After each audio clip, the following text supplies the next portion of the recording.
This is a standing order that the House has adopted. You are a servant of the House. You should follow the standing order.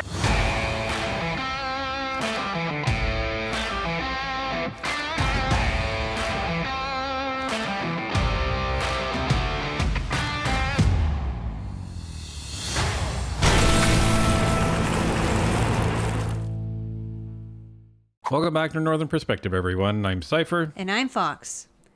Every day, Cypher and I watch Question Period to see the political chess match play out in the House of Commons so that we can observe, analyze, and interpret, and then relay our interpretation of what happened to all of you. However, today things took a very bizarre turn as Speaker of the House Greg Fergus delayed Question Period so that he could make a statement, which doesn't happen. Let's take a look.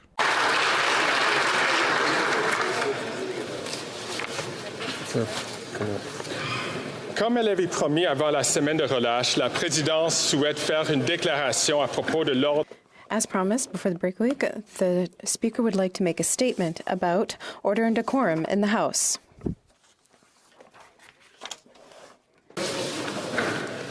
Après 8 ans de ce gouvernement, le taux d'inflation...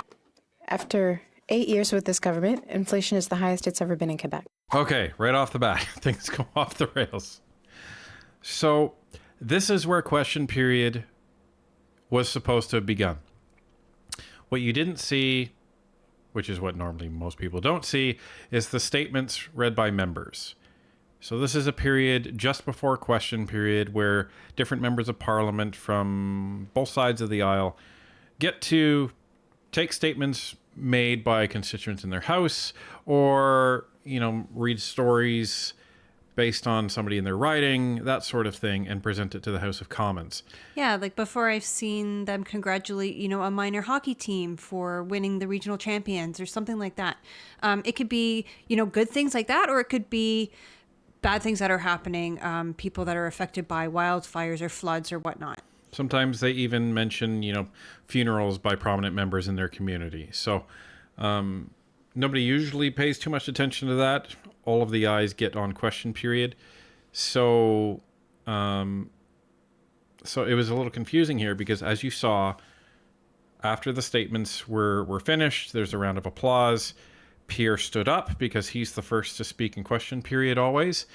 And the Speaker of the House stood up, started to make a statement, looked up, saw Pierre standing, thought it was a point of order. So he sat down, acknowledged Pierre. Pierre thought Question Period was starting, so he started to ask his first question. The Speaker interrupted him, and now we're in a mess. Right there. You can see Andrew Scheer get up out of his seat, head to the table, and grab a book off the table. Cypher, what is that book? So what is in that book? That book is a book that contains all of the standing orders and rules of the House of Commons and Parliament. He's going to need that. And he knows he's going to need that because he sees something odd happening right now. Because Andrew Scheer was the previous House Speaker. For the Conservatives.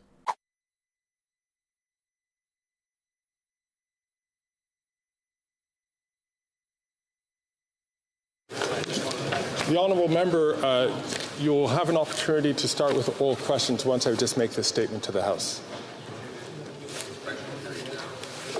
Question period will follow immediately after this statement. Question period. Okay.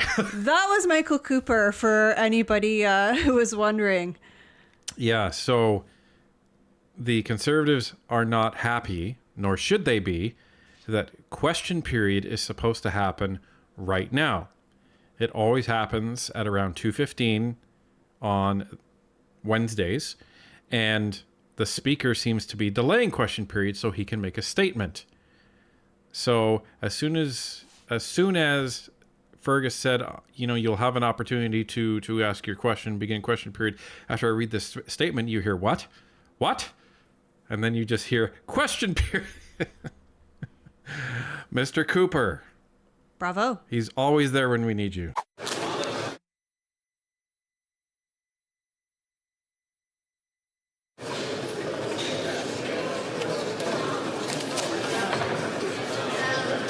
Jeremy? May I ask the honourable member, please, to take his seat for a moment while I consult with the table? Everyone is confused. This does not happen. Question period starts at 2:15 sharp, unless there's an emergency of some sort. Statements are not an emergency. Statements happen between 2 o'clock and 2:15.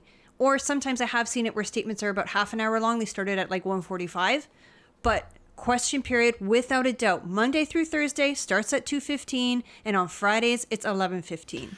And here's the thing. So everyone who knows about question period regards it with, sometimes some sort of scorn, or sometimes, you make some sarcastic remarks about it, just because it's always the opposition asking questions and the government typically never answers them. But question period is historically extremely important. This is the only time in Parliament where the opposition parties get to hold the government to account.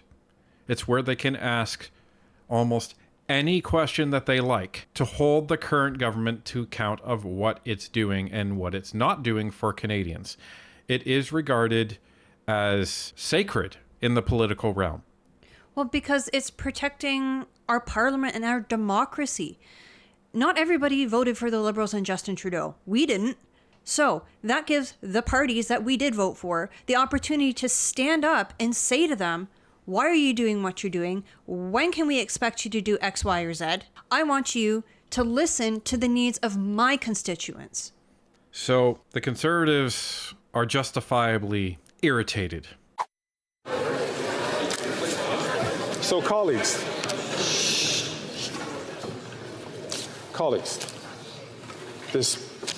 the Speaker has the choice as to when to start question period. There will be a full question period that will follow after this declaration from the Speaker. It's important for us to make this declaration.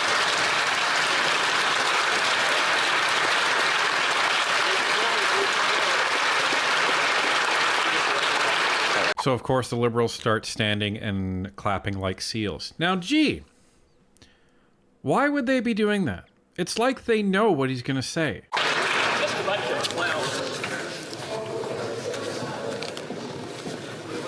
Point of order. The Honourable House Leader from the Opposition. Just like to remind the Chair of Standing Order 5A, time for statements by members, oral questions, orders of the day. At 2 p.m. on Mondays, not later than 2:15 p.m., as the case may be, oral questions shall be taken up.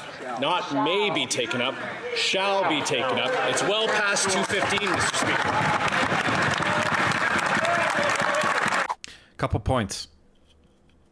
Notice how uncomfortable Greg Fergus looks. Because he knows what he's doing is wrong. He absolutely knows what he's doing is wrong. He knows it's a slap in the face of Parliament and of our democracy, because question period is for Canadians. And while the Speaker is supposed to act independently, it's quite obvious that this wasn't his idea. Otherwise, why would he be that uncomfortable? If this was his idea, he would be a little bit more brazen about this, but he looks very uncomfortable. So this is the second time he's tried to start his statement and was challenged by a former Speaker who knows damn well that you can't do this. So, Andrew Scheer got some flack as the opposition leader, but I gotta say, and we've said it before, he earned a lot of respect from Fox and I when, he chose to just stick with Team Conservative, which led him to be one of Pierre's top MPs in his cabinet.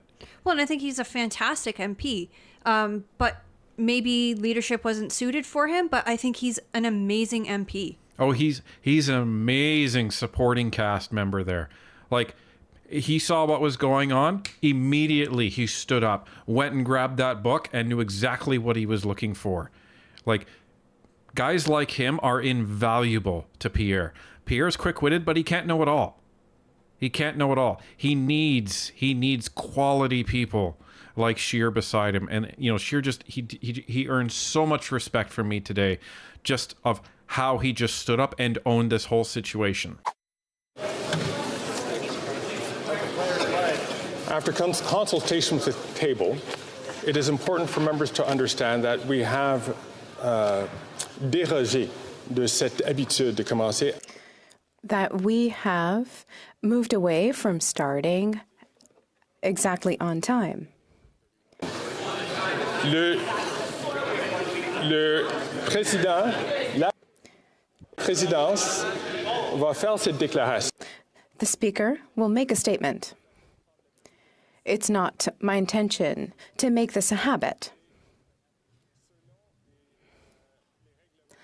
But according to the standing orders, I do have the opportunity of starting oral questions after my statement. The honourable member from Regina. Okay, so first off, just want to make a point. When you hear the audio cut out in the House, that is the audio crew in the House shutting off the mics, and that's so the Speaker and his table can confer without the public overhearing exactly what they're talking about. And there's probably a lot of rustle and jeering and noise in the House that they're just trying to cut out to preserve the ears of the viewers. It's non-procedural conversations, really, right? So that's that. Second, this is now the third attempt that he's tried to make at making his statement. Was about to start reading, and a point of order came up.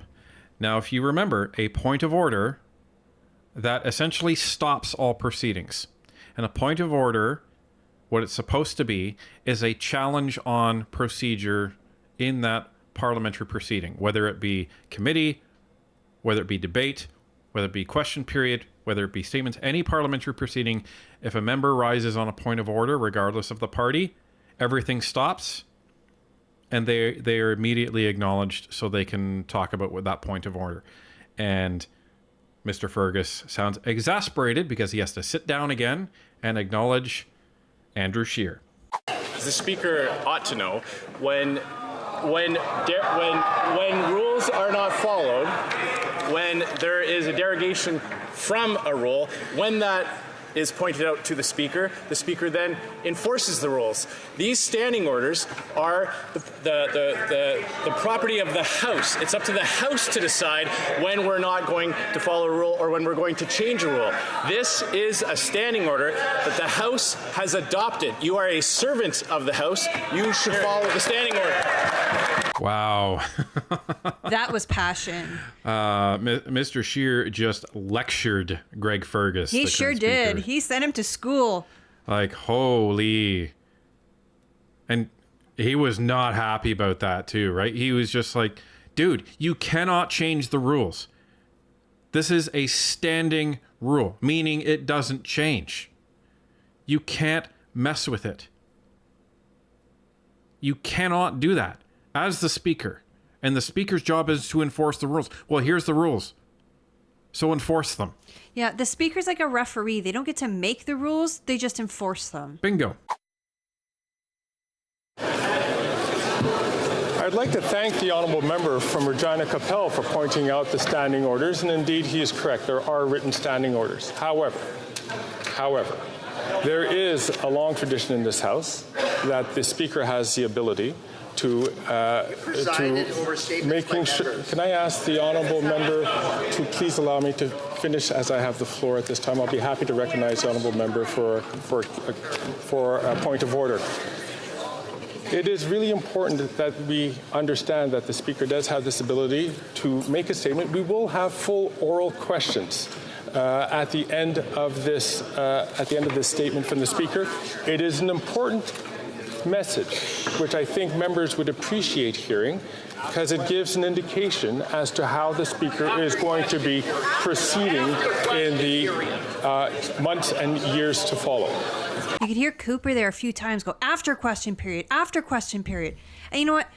That's important because these guys sit in that House for hours each day. It's not just question period. It's not just the 45 minutes that we show you guys every day.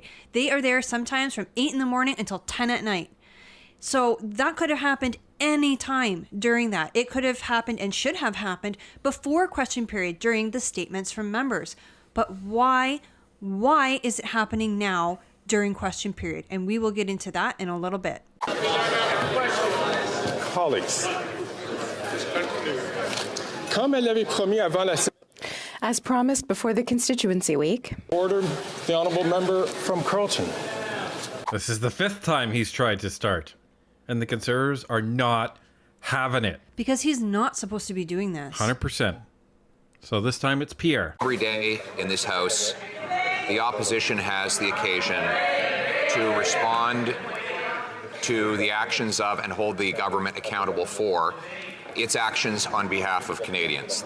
That happens at 2:15 every single Monday, Tuesday, Wednesday, and Thursday. That is not a may, that is not a possible, that is a shall. There is nothing in the clause that creates question period in the standing orders that allows the Speaker to arbitrarily change the time in order to give a speech. I will note that the Speaker has a plethora of occasions to stand on his feet and make any point he wants or any declaration he likes. He does not need to do it in the middle of the sacred period during which we hold the government to account.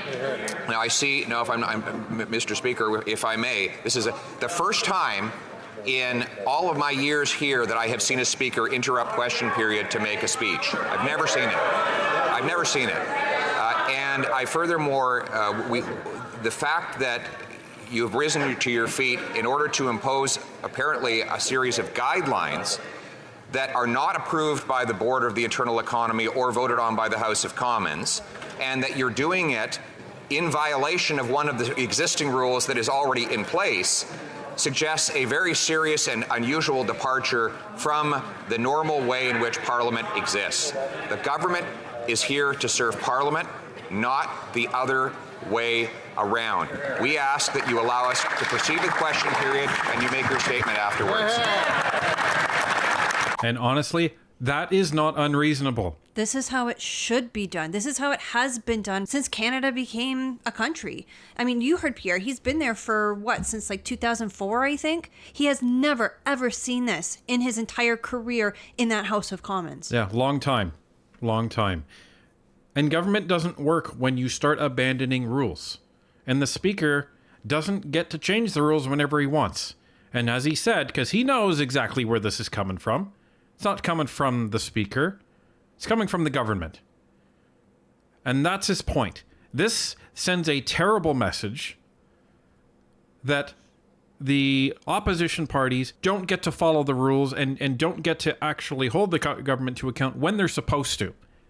The government, by way of the Speaker, can change that and make a statement to try to alter the way question period actually runs and the way the House actually runs. So it's unacceptable.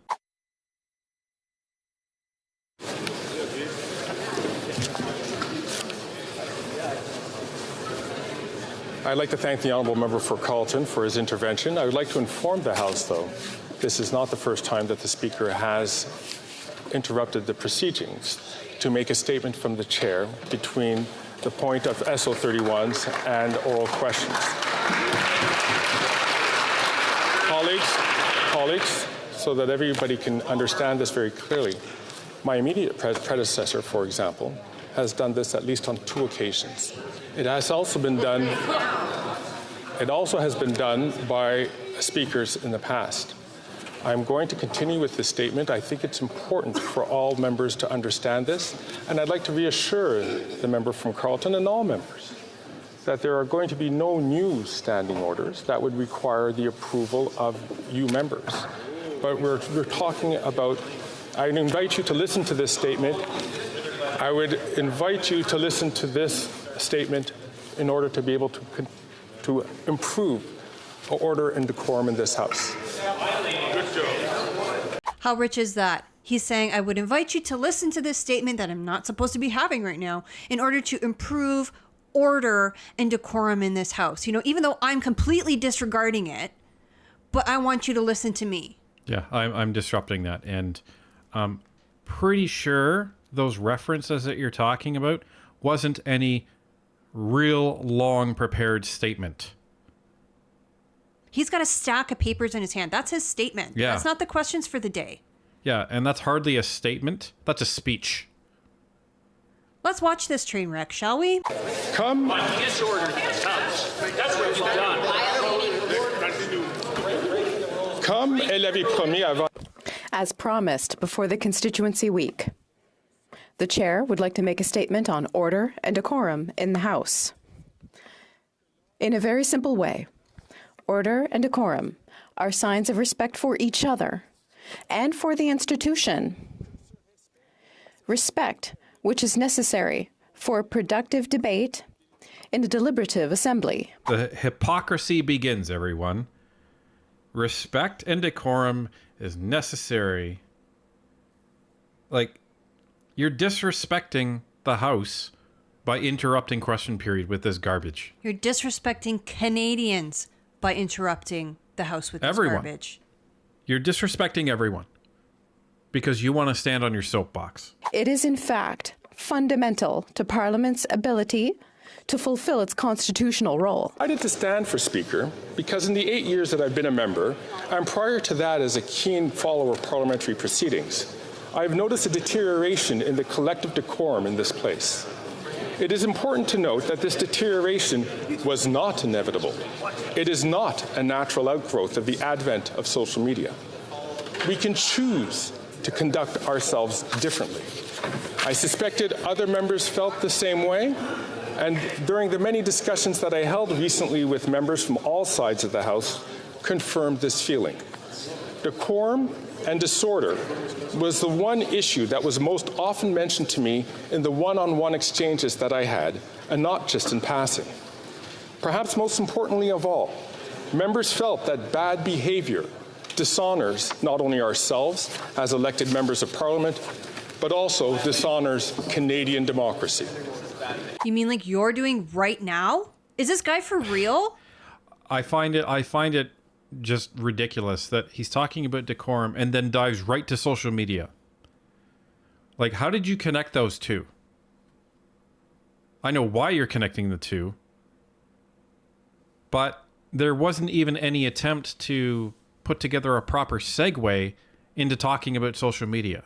Well, he's trying to connect the two because the Conservatives are dominating on YouTube, at least, and I believe on other platforms as well. I mean, Pierre has, if I'm not mistaken, the most followers or subscribers on YouTube of any other MP, including Justin Trudeau. I think he has more followers than probably every MP in that House on both sides combined. Pretty sure. Le 3 octobre 2000. On October 3rd, 2023, when I was invited to take the chair for the first time, I said, we need to make sure that we treat each other with respect and that we show Canadians an example, because there can be no dialogue unless there is mutual understanding of respect. There can be no ability to pursue arguments, to make points be heard, unless we all agree to extend to each other that sense of respect and decorum. La citation.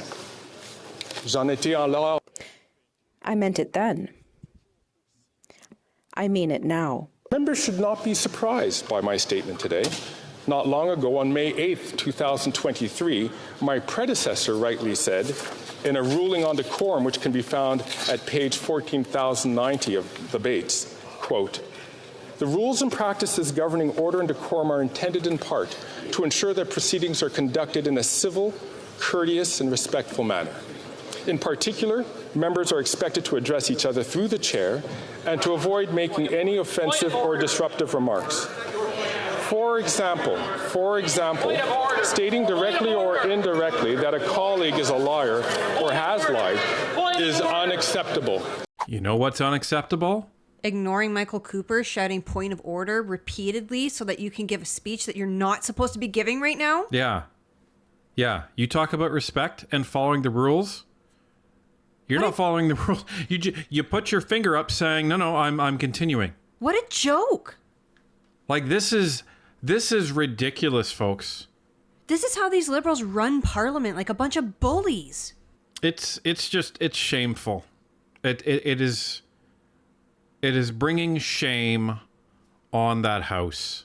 And I think we've seen enough shame brought on this House from the last speaker and this Liberal government to last a lifetime by now. Like, this is how they're conducting themselves.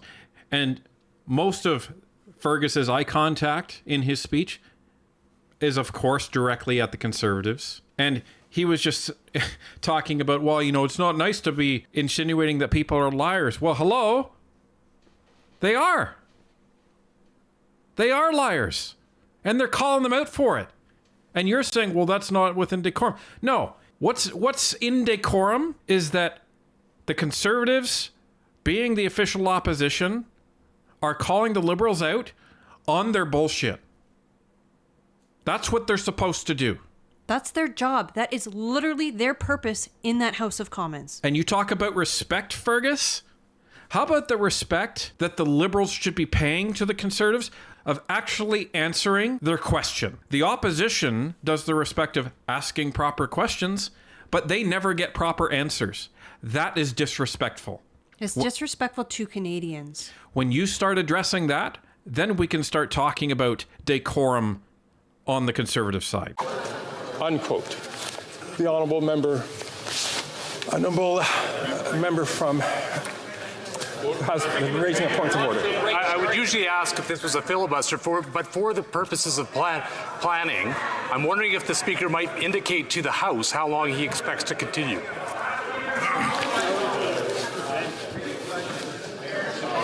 The member, this should continue it's not a point of order first, thank you, but I will let members know that it will continue for the time that it will take. It shouldn't be too long.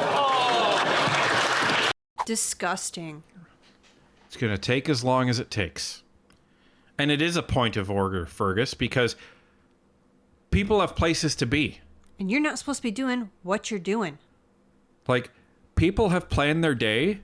They have staff that have planned their day around 45 minutes of question period. Okay? So that means that question period was supposed to end at 3 o'clock. It's not going to end at 3 o'clock now, is it? So now you're going to have MPs that are going to be either late for meetings or they're going to have to leave question period, so they won't have the opportunity to actually ask these important questions. So yeah, it is a point of order, Fergus.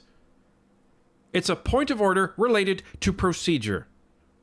Because they need to understand, how the hell am I supposed to finish my day? How am I supposed to do the work that I need to do for my constituents if you're pulling this garbage?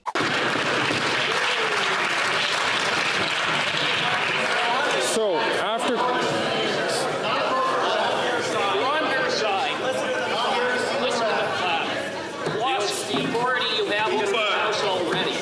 The House is a place where freedom of speech is primordial and where views are strongly held and vigorously defended. Cooper has no time for this.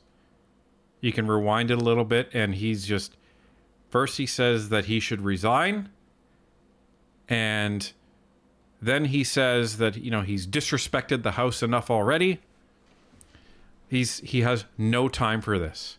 And nor should he. Nor should any of the Conservatives. Because this is outrageous. Or any of the NDP or any of the Bloc. I think the reason that we're hearing Michael Cooper is because he's seated close to the Speaker and his voice carries, so it's able to pick up on the Speaker's mic. Absolutely.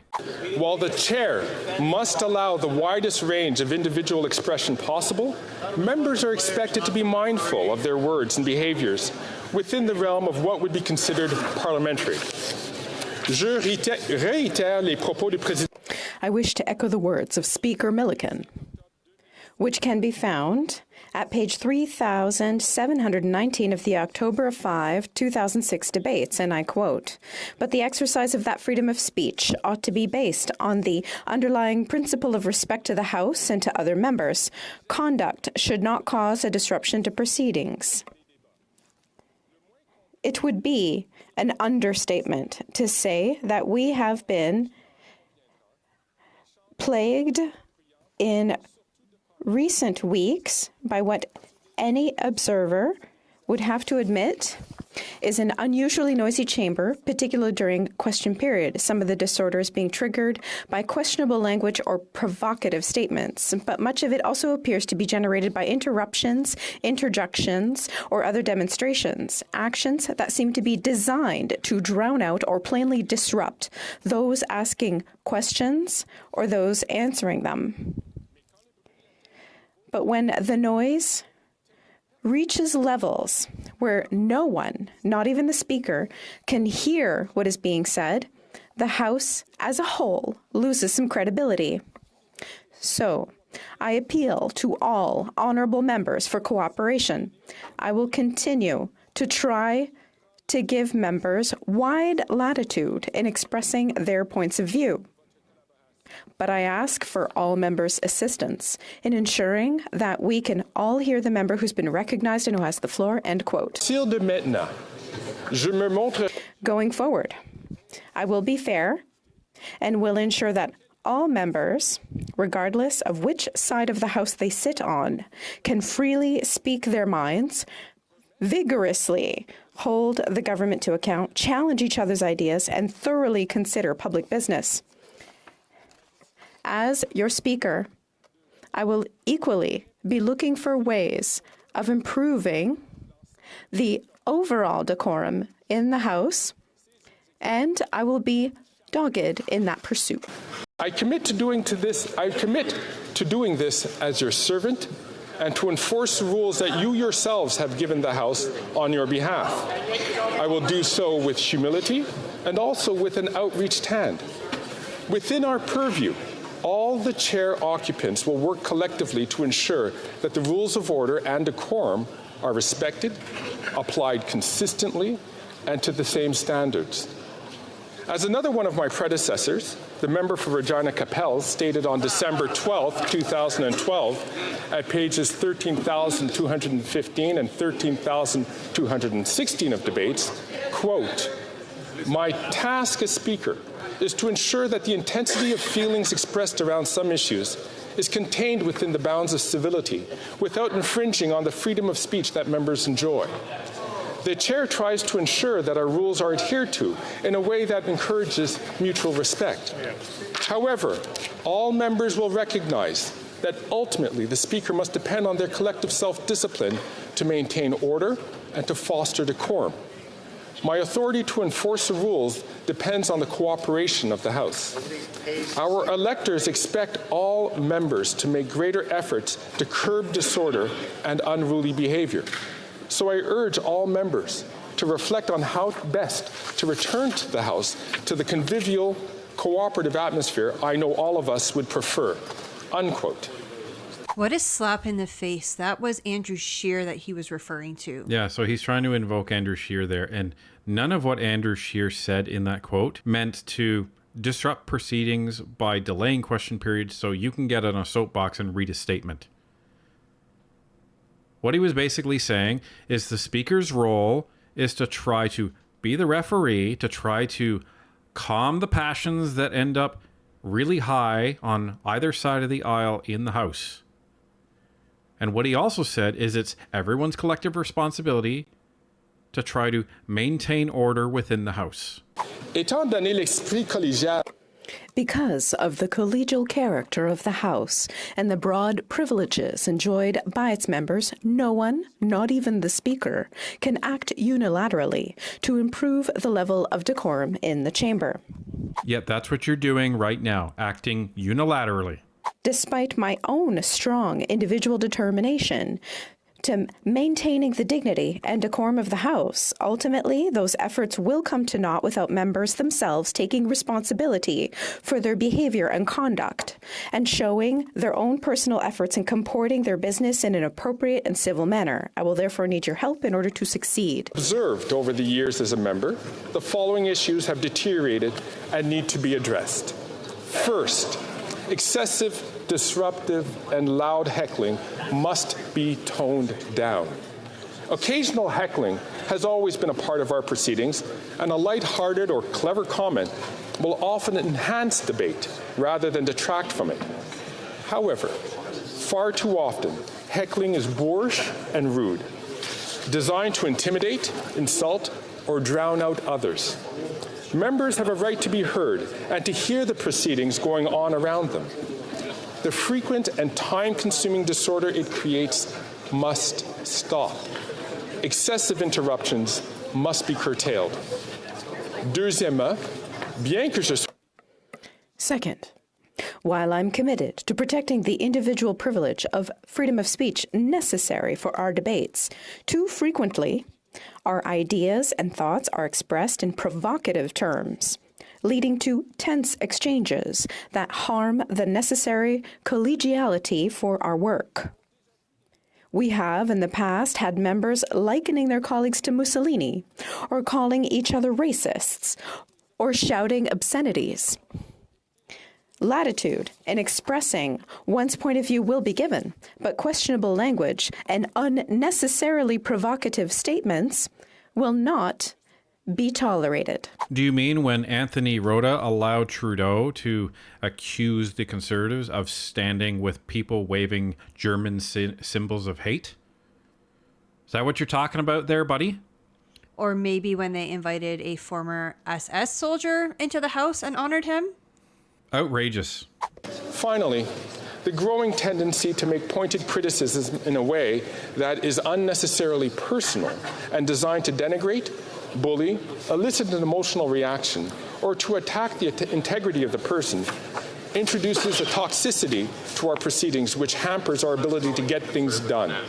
This includes coming up with fake titles for members in order to mock them, or comments that questions their courage, their honesty, or their commitment to their country.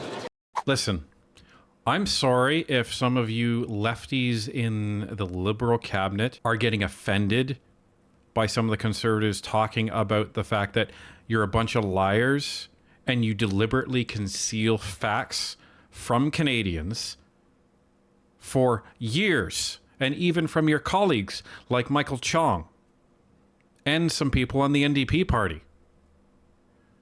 I'm sorry you're offended by that, but you know what? If it's true, then let it fly. I would also include comments designed to draw attention to the absence of members as a mean of embarrassing them, even though this is against our rules. As many of my predecessors have underscored, there are multiple places members must go to fulfill their duties. I will point out, there are examples of these sorts of comments on all sides of the House. Insofar as personal attacks can be limited, I will use whatever tools I have at my disposal to do so. I'm sorry, but the only time I've heard anybody refer to somebody who's not there is when Trudeau's not there. Well, to be fair, parliamentary rules do state that they're not supposed to be doing that. And I do think Pierre pushes the envelope on that. He does. He does, but most of the time he does that during situations where Trudeau needs to be making a statement, needs to be standing up, and needs to be acting like a strong leader, and he just is unable to do that. Now, is that against parliamentary rules? Yeah, it is. And he knows it's against it. So, I mean, Pierre does push the envelope. Yeah, but doesn't mean he's wrong. The above-mentioned issues tend to be displayed most prominently during statements by members and daily question period. This is unfortunate because this is when our proceedings receive the most attention from those watching or from the public in the galleries, and from which clips are most widely circulated on social media. Right there. That is the reason that he started this at the beginning of question period. That it is the time where clips of this are circulating on social media. And this is the time when most people are watching. When we were watching this live today, there was 1,000 people watching it on CPAC's YouTube. So yeah, it does get the most attention. Question period gets the most attention. And that's why Fergus is doing it now. He's not supposed to be doing it now. And remember, that's 1,000 people that are watching on YouTube accounts. There's also channels that some of you follow that will be watching that, register as one viewer, and then be restreaming that to hundreds of other people. And you can watch it live on their website, and you can watch it live on Parleview. Like, Canadians are paying attention. Canadians are watching. And that is exactly why Fergus did not do this in the 15 minutes before when he should have during the statements. This is why he did not do it in any of the other working hours that they're sitting in the House. This is exactly why he pulled this stunt during question period. And every Canadian should be pissed off that they are abusing question period in this way. Question period is so that the opposition can hold our government to account. and get answers for Canadians. And they're just hijacking it for this. You can hear how pissed off I am in this episode. And this is exactly why. Well, and it's all this is a soapbox lecture to the Conservatives to try to protect the Liberal government. Why is that? Because they're getting absolutely destroyed in the polls. And why is that? Because Pierre understood at the very beginning of his reign as the leader of the Conservative Party that social media was going to be an invaluable tool for him. No other politician in Canadian history has used social media to the degree that Pierre has. And look at the effectiveness of it. He has absolutely mastered it with his team. Because he knows that we live in a social media generation. So that's what's gone on. And the Liberals are pissed because they can't get ahead of it. Pierre was first. As we always say, be first. It's too late for the Liberals to try and play catch up now. And why is this stuff circulated on social media? Because it's quick, consumable pieces of how our government is operating. And sorry you don't like it, Liberals, but guess what? Tell the truth and you won't be a social media clip. These are the issues I will focus most of my efforts on resolving. While the House is master of its own proceedings and the Speaker its servant, the Chair has the authority to enforce rules of debate to maintain order and decorum so that the House may conduct its business in an orderly fashion. The standing orders of the House state explicitly that the Speaker shall preserve order and decorum and decide questions of order. This duty, which extends to the other chair occupants, carries with it a wide-ranging authority covering matters as diverse as the behavior and attire of members, the conduct of proceedings, the rules of debate, and disruptions on the floor of the chamber and its galleries. As such, any challenge to the authority of the chair by refusing to respect a call to order, to withdraw language ruled to be unparliamentary, to cease irrelevance and repetition in debate, or to stop interrupting a member who has the floor, can be addressed through recourse to a number of options. For instance, the chair may recognize another member or refuse to recognize a member until the offending remarks are retracted and the member apologizes immediately in person or at a later time in writing to the Speaker. Okay, so we've seen this before with the Conservatives where they've outright called Liberals a liar. And the Speaker, Rhoda at the time, has said, will you retract your remark? And some of the courageous Conservatives have said, no, I stand by what I said. Again, if they're liars, they're liars. You're going to kick me out for telling the truth? Screw you. This whole thing reminds me of, I don't know if you want to say it's like a teacher or maybe even your mom like scolding you. If you do this, this is going to be your punishment. It's intimidation really is what it is. And the other thing he said is, you're not allowed to ask repeated questions. Sorry. If they're not answering the question, you sure as hell believe I'm going to be asking the question again. Maybe the Liberals saw that short we did with the counter where the Conservatives and the Bloc asked the same question 24 times without answer. That's our corruption counter. Maybe they're pissed off about that. Maybe. As a last resort, the chair may name a member the most severe disciplinary power at the Speaker's disposal. In the days and weeks ahead, as I proceed as outlined above, I will continue my discussions with individual members as well as with House officers in the different parties to see how we can join forces in our collective objective to improve the decorum in our proceedings. Je remercie les députés. I thank all members for their attention and invite them to reflect on the statement I've made today. I also wish to indicate that members are always free to come and see me if they wish to discuss the matter further. I thank the members.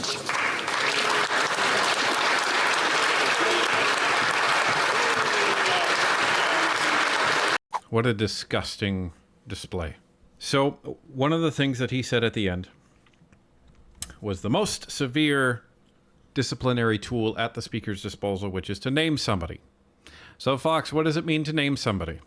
So naming is a procedure in some Westminster model parliaments that provides for the Speaker to temporarily remove a member of Parliament who is breaking the rules of conduct of the legislature. So they name them and then security escorts them out of the House. So This is what they're trying to do, folks. They are trying to censor the official opposition and prevent them from holding the Liberals to account because they are scared to death. They are scared to death of the momentum that the Conservatives have in the polls. Everything that Trudeau has done has not slowed down the momentum.